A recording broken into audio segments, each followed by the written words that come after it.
Hi students, welcome to ESET portal.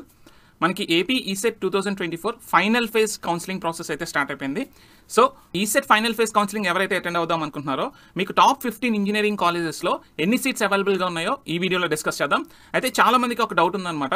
So final phase కౌన్సిలింగ్లో top కాలేజెస్లో seat దొరుకుతుందా లేదా అన్నది డౌట్ ఉంది. మీ డౌట్స్ అని కూడా ఈ వీడియోలో క్లారిఫై చేస్తాను. ఈ వీడియో ఎక్కడ స్కిప్ చేయకుండా చూసినట్టయితే మీకు ఫైనల్ ఫేజ్ కౌన్సిలింగ్లో టాప్ ఇంజనీరింగ్ కాలేజ్లో సీట్ దొరుకుతుందా లేదా అన్న క్లారిటీ కూడా వస్తుంది. మా ఛానల్ ఫస్ట్ టైం విజిట్ చేసిన వాళ్ళైతే మేము చేసే కంటెంట్ హెల్ప్ఫుల్గా అనిపిస్తే ఒక లైక్ ఇవ్వండి, అలాగే మీ ఫ్రెండ్స్ తో షేర్ చేయండి. సబ్స్క్రైబ్ చేయడం మాత్రం మర్చిపోవద్దు.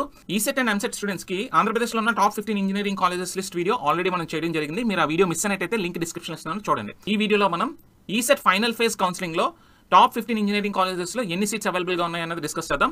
సో ఇది top 15 engineering colleges list in Andhra Pradesh for ECET students. So first మనం ఏయూ కాలేజ్ ఆఫ్ ఇంజనీరింగ్ చూసినట్టయితే, సో ఈ కాలేజ్ ఎప్పుడు ఎస్టాబ్లిష్ చేశారు, ఈ కాలేజ్ హాస్టల్ ఫెసిలిటీ ఉందా లేదా, ఇవన్నిటికీ ఒక సెపరేట్ వీడియో అయితే చేశాను. ఆ వీడియోలో మీకు ఫుల్ ఇన్ఫర్మేషన్ దొరుకుతుంది. ఈ వీడియోలో నేను కేవలం ఈ కాలేజ్ లో ఎన్ని ఇంటేక్ సీట్స్ ఉన్నాయి అండ్ ఫైనల్ ఫేజ్ కి ఎన్ని సీట్స్ అవైలబుల్ గా ఉన్నాయి అనేది మాత్రమే చెప్తాను. అది మాత్రమే మీరు ఈ వీడియోలో అబ్జర్వ్ చేయండి. ఇంకా ఈ కాలేజ్ గురించి పూర్తి ఇన్ఫర్మేషన్ కోసం top 15 engineering colleges list in Andhra Pradesh అనే వీడియో చేశాను. ఆ వీడియోలో మీకు ఫుల్ ఇన్ఫర్మేషన్ దొరుకుతుంది. Okay, AU college of engineering లో ఇవి ఇంటేక్ సీట్స్ అనమాట, ఇవి left over seats. Okay, final phase counselling కి బయోటెక్నాలజీలో 5 సీట్స్ ఉన్నాయి, జియో ఇన్ఫర్మేటిక్స్ లో 1 సీట్ ఉంది, మెటలర్జికల్ ఇంజనీరింగ్ లో 1 సీట్ ఉంది. ఓకే, ఈ 3 బ్రాంచెస్ తప్ప రిమైనింగ్ ఏ బ్రాంచెస్ లో కూడా మనకి లెఫ్ట్ ఓవర్ సీట్స్ లేవు, అంటే మనకి ఏ సీట్స్ అవైలబుల్ గా లేవు. ఎవరైతే సెకండ్ కౌన్సిలింగ్ లో AU college of engineering expect చేస్తున్నారో, లైక్ కెమికల్, సివిల్, మెకానికల్, వీళ్ళు ఇక్కడ లెఫ్ట్ ఓవర్ సీట్స్ 0 చూపిస్తున్నాయి.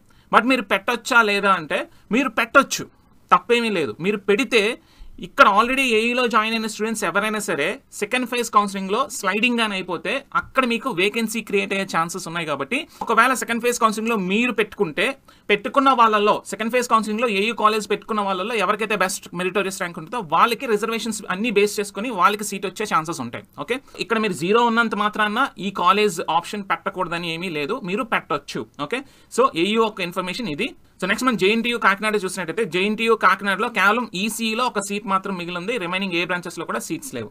ఓకే, సో నెక్స్ట్ మన ఎస్వీయూసీ చూసినట్టయితే Shri Venkateswara college of engineering తిరుపతిలో కేవలం కెమికల్ ఇంజనీరింగ్ లో 1 సీట్ మిగిలింది, రిమైనింగ్ ఏ బ్రాంచ్ లో కూడా సీట్స్ లేవు. అలాగే ఒకవేళ కొంతమంది స్టూడెంట్స్ కి ఫస్ట్ ఫేజ్ లో అలాట్ అయిన స్టూడెంట్స్ కి ఈ కాలేజ్ నచ్చకపోయి ఉంటే వీళ్ళు ఏ జీబీపీఓ వెళ్దాం అనుకున్నప్పుడు ఇంకొన్ని సీట్స్ కూడా వేకెంట్ అయ్యే ఛాన్సెస్ ఉండొచ్చు. ఎవరైతే ఇంట్రెస్ట్ ఉందో ఎస్వీయూలో కెమికల్ ఇంజనీరింగ్ చేద్దామని వాళ్ళందరూ కూడా పెట్టుకోవచ్చు. అలాగే రిమైనింగ్ బ్రాంచెస్ స్టూడెంట్స్ కూడా మీ లక్ని ట్రై చేసుకోవచ్చు, మీరు కూడా ఆప్ట్ చేసుకోవచ్చు. సో నెక్స్ట్ విఆర్ సిద్ధార్థలో కంప్యూటర్ సైన్స్ అండ్ ఇంజనీరింగ్ లో 1 సీట్ ఉంది, అలాగే ఎలక్ట్రానిక్స్ అండ్ ఇన్స్ట్రుమెంటేషన్ ఇంజనీరింగ్ లో 1 సీట్ ఉంది. ఓకే, రిమైనింగ్ ఏ బ్రాంచెస్ లో కూడా సీట్స్ లేవు. Okay, so next GVP Gayatri విద్యా పరిషత్ లో మనకి కంప్యూటర్ సైన్స్ అండ్ ఇంజనీరింగ్ లో 1 సీట్ ఉంది, ఇన్ఫర్మేషన్ టెక్నాలజీలో 1 సీట్ ఉంది, ఏ బ్రాంచ్ లోని సీట్స్ లేవు. Okay, so next SRKR Bhimavaram చూసినట్టయితే మనకి artificial intelligence and machine learning లో 1 సీట్ ఉంది, అండ్ ఈసీఈలో 1 సీట్ ఉంది, అండ్ ఇన్ఫర్మేషన్ టెక్నాలజీలో 1 సీట్ ఉంది, రిమైనింగ్ ఏ బ్రాంచెస్ లో కూడా లెఫ్ట్ ఓవర్ సీట్స్ లేవు. నెక్స్ట్ ఎంబీజీఆర్ చూసినట్టయితే మనకి కెమికల్ ఇంజనీరింగ్ లో 1 సీట్ ఉంది, కంప్యూటర్ సైన్స్ అండ్ ఇన్ఫర్మేషన్ టెక్నాలజీలో 1 సీట్ ఉంది, ఇన్ఫర్మేషన్ టెక్నాలజీలో 1 సీట్ ఉంది, రిమైనింగ్ ఏ బ్రాంచెస్ లో కూడా లెఫ్ట్ ఓవర్ సీట్స్ లేవు. నెక్స్ట్ మన జిఎంఆర్ఐ చూసినట్టయితే మనకి కంప్యూటర్ సైన్స్ అండ్ ఇంజనీరింగ్ లో 1 సీట్ ఉంది, ట్రిపుల్ఈలో 1 సీట్ ఉంది, రిమైనింగ్ ఏ బ్రాంచెస్ లో కూడా లెఫ్ట్ ఓవర్ సీట్స్ లేవు. సో మనకి అనిట్స్ చూసినట్టయితే నెక్స్ట్ మనకి సివిల్ ఇంజనీరింగ్ లో 1 సీట్ ఉంది, సిఎస్సిలో 1 సీట్ ఉంది, ట్రిపుల్ఈలో 1 సీట్ ఉంది, రిమైనింగ్ ఏ బ్రాంచెస్ కూడా లెఫ్ట్ ఓవర్ సీట్స్ లేవు. నెక్స్ట్ మనం విష్ణు భీమవరం చూసినట్టయితే విష్ణు భీమవరంలో సిఎస్సిలో artificial intelligence and data science లో 1 సీట్ మిగిలింది, అండ్ ఇన్ఫర్మేషన్ టెక్నాలజీలో 1 సీట్ ఉంది, రిమైనింగ్ అదర్ బ్రాంచెస్ లో లెఫ్ట్ ఓవర్ సీట్స్ లేవు.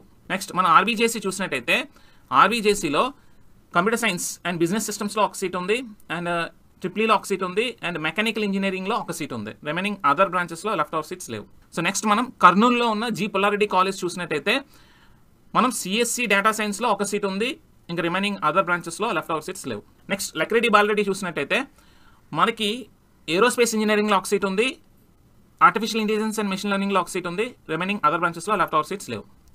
So next Vasireddy Venkatadri college చూసినట్టయితే మనకి సివిల్ ఇంజనీరింగ్ లో 7 సీట్స్ లెఫ్ట్ ఓవర్ సీట్స్ ఉన్నాయి, సిఎస్సిలో 1 సీట్ ఉంది, ట్రిపుల్ఈలో 1 సీట్ ఉంది.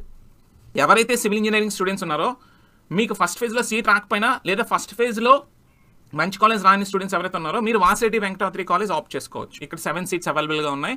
అలాగే ఇంకొంతమంది సీట్స్, ఎందుకంటే ఫస్ట్ ఫేజ్లో 68 ఇంటేక్ ఉంది కాబట్టి ఇంకా కొంతమంది వివిఐటీ వదిలేసి ఇంకో ఏదో కాలేజ్ పెట్టుకుందామని ట్రై చేస్తారు. సో అప్పుడు కూడా కొన్ని వేకెన్సీ క్రియేట్ అయ్యే ఛాన్సెస్ ఉన్నాయి కాబట్టి so civil engineering college seat రాని వాళ్ళ స్టూడెంట్స్ ఎవరైతే ఉన్నారో వివిఐటీ ఆప్ట్ చేసుకోవచ్చు. సో నెక్స్ట్ విజ్ఞాన్ దువ్వాడ చూసినట్టయితే సో విజ్ఞాన్లో మనకి సివిల్ ఇంజనీరింగ్లో 1 సీట్ ఉంది, సిఎస్సిలో 1 సీట్ ఉంది, ఈసీఎంలో 1 సీట్ ఉంది, మెకానికల్ ఇంజనీరింగ్లో 1 సీట్ ఉంది. రిమైనింగ్ అదర్ బ్రాంచెస్ లో ఎటువంటి లెఫ్ట్ ఓవర్ సీట్స్ లేవు. సో ఇది ఇన్ఫర్మేషన్. ఫైనల్ ఫేజ్ కౌన్సిలింగ్ ఎవరైతే అటెండ్ అవుతున్నారో మీకు టాప్ 15 ఇంజనీరింగ్ కాలేజెస్ లో ఎన్ని సీట్స్ అవైలబుల్ గా ఉన్నాయో చూసారు కదా. సో దీన్ని బట్టి మీరు ఈ కాలేజెస్ ప్రిఫర్ చేయొచ్చా లేదా, వస్తుందా లేదా అన్నది క్లారిటీ వచ్చింది కదా. సో దీన్ని బట్టి మీరు సెకండ్ కౌన్సిలింగ్ లో వెబ్ ఆప్షన్స్ జాగ్రత్తగా ఇచ్చుకోండి. ఓకే, సో ఇంకా మీకు ఏమైనా డౌట్స్ ఉంటే మా కామెంట్ సెక్షన్ లో పోస్ట్ చేయండి. సో ఫైనల్లీ నేను ఏం కంక్లూడ్ చేస్తున్నానంటే, సో కొంత టైం తీసుకొని రీసెర్చ్ చేయండి. అలాగే మనం చాలా వీడియోస్ చేసాం ప్రీవియస్గా. మీకు డౌట్స్ వచ్చినప్పుడు ఆ వీడియోస్ చూస్తే చాలా వరకు మీ డౌట్స్ అన్ని క్లారిఫై అయిపోతాయి.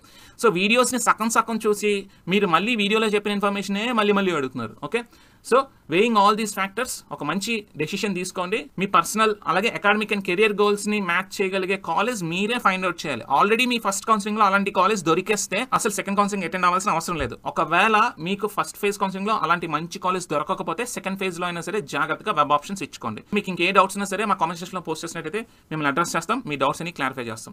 సో మరొక వీడియోతో మళ్ళీ కలుద్దాం. Stay tune to ECET portal.